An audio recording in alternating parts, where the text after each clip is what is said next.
केही सङ्गठनको स्थापनाको बारेमा हामी चर्चा गर्दैछौँ। नम्बर 1 मा रहेको छ सार्क। सार्कको स्थापना चाहिँ सन् 1985 डिसेम्बर 8 मा भएको थियो हैन। त्यसपछि चाहिँ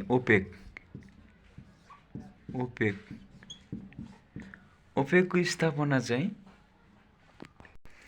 1960 सेप्टेम्बर 10 देखि 14 भनेपछि 10 देखि 14 दिनसम्म निर्णय भएको थियो र यसलाई चाहिँ 14 मा चाहिँ स्थापना भएको मानिन्छ। अब चाहिँ आसियान रहेको छ।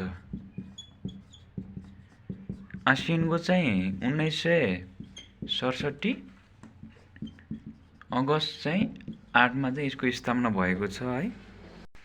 यसको चाहिँ 1945 अक्टोबर 24 मा चाहिँ यसको स्थापना भएको छ।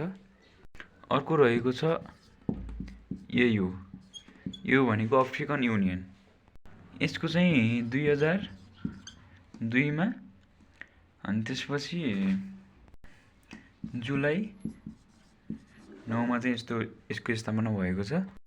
अर्को चाहिँ EU भन्ने संस्था रहेको छ। यसको स्थापना चाहिँ 1993 नोभेम्बर 1 मा चाहिँ यसको स्थापना भएको छ।